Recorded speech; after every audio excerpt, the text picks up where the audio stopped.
Pemirsa, Anda masih bersama kami dalam Berita Lampung. Bagi Anda yang baru bergabung, berikut berita pilihan hari ini.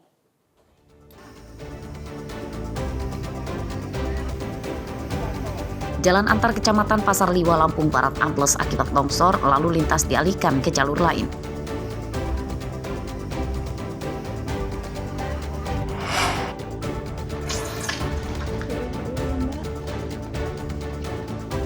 Sebuah rumah di Bandar Lampung rusak akibat tersambar petir. 2 jam diambil, Mbak.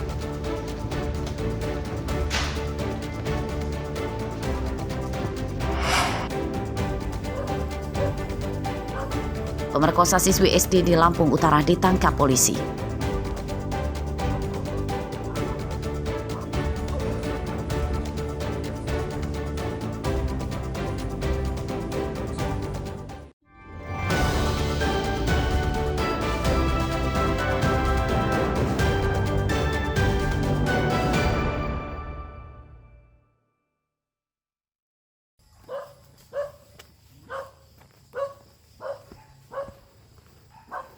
Suasana gelap menyelimuti penangkapan pelaku pemerkosaan di sebuah rumah yang terletak di tengah perkebunan karet di Kecamatan Kota Bumi Selatan, Lampung Utara, Sabtu petang. Tersangka berinisial HR ditangkap tanpa melawan. Siapa nama kamu? Hah?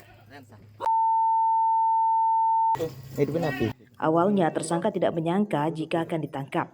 Ia bahkan sempat menyambut kedatangan rombongan polisi yang datang ke rumahnya. Saat diinterogasi polisi di depan orang tuanya, tersangka langsung mengakui perbuatan jahatnya. Kami dari Polres sudah tahu salahnya. Kemarin. HR, pemuda umur 17 tahun ini merupakan tersangka pemerkosaan terhadap seorang siswi kelas 5 SD.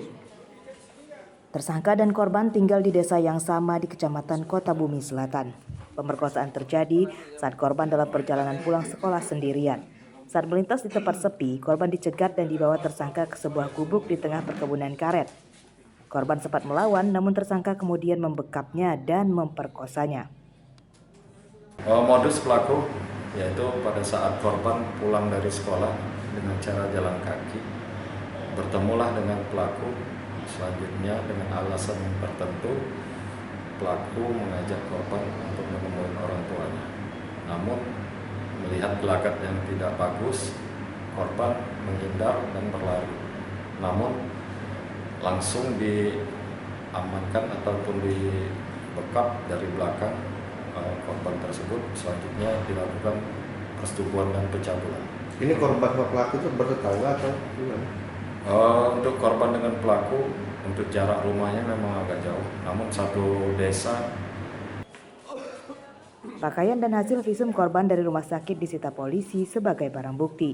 Akibat perbuatannya, tersangka terancam hukuman 15 tahun penjara. Ardio Haba melaporkan dari Lampung Utara.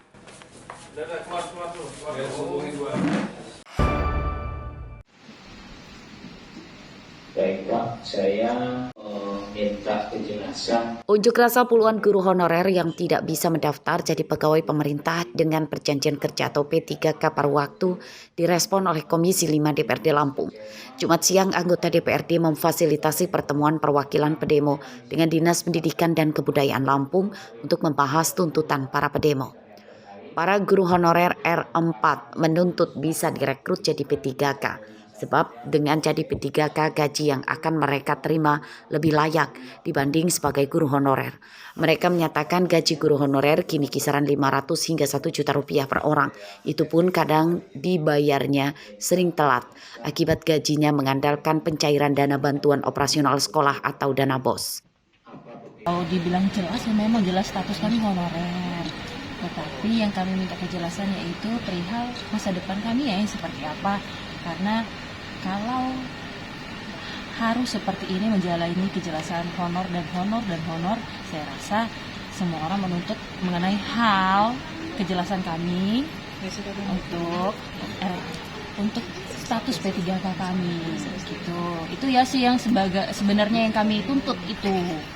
itu saja, nggak banyak sih mengenai itu saja ya Bapak Ibu semua. Kepala Dinas Pendidikan dan Kebudayaan menyatakan kewenangan rekrutmen P3K jadi kewenangan pemerintah pusat. Kabar baiknya pemerintah Lampung akan memperbarui surat keputusan atau SK para honorer agar hak mereka lebih terjamin dan gajinya naik.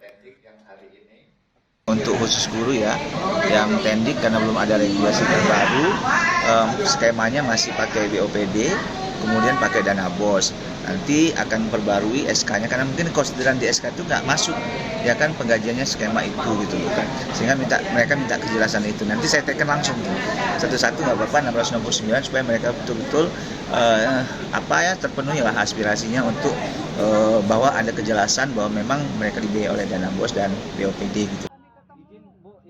Pegawai honorer R4 adalah tenaga non-ASN yang tidak terdata dalam database atau pusat data resmi di Badan Kepegawaian Negara atau BKN, tetapi telah dinyatakan lulus seleksi kompetensi dalam penerimaan P3K 2024. Arsadi Saputra melaporkan dari Bandar Lampung. Masukkan ke P3K gitu ya.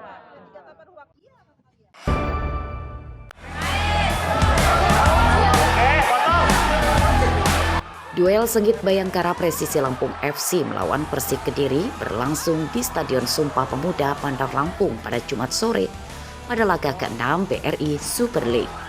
Tim Bayangkara unggul 1-0 dari tim tamu. Gol cepat tercipta di menit ke-7 dari sepakan pojok Moises Kauco. Sukses dituntaskan Denny Sulistiawan melalui tandukannya sehingga berhasil menjebol gawang Persik Kediri.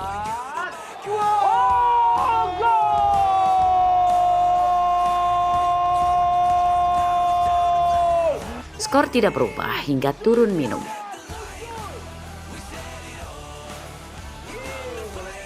Pada babak kedua tim sama-sama terus menyerang.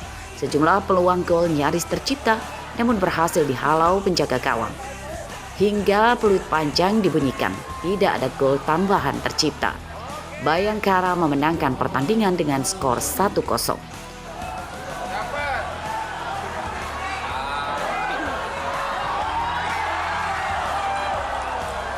I think the effort with the boys today was extraordinary.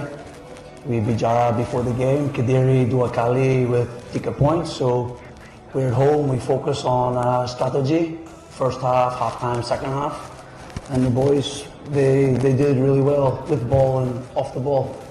So we win, then they get a really good goal, we had another big goal chance, but we fight, and now Tikakali clean sheets and another ticket point, so now we start to go up, and Liga Satu now the team is improving now step by step. Since we win this game, ticket points, and again clean sheet.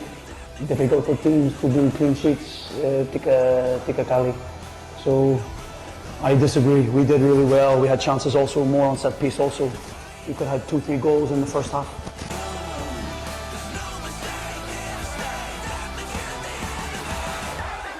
Dengan kemenangan tersebut, Bayangkara Presisi Lampung naik ke 8 klasemen sementara dengan perolehan 8 poin. Lalu Persik Kediri turun di urutan 11 dengan 7 poin. Robi Laste melaporkan dari Bandar Lampung.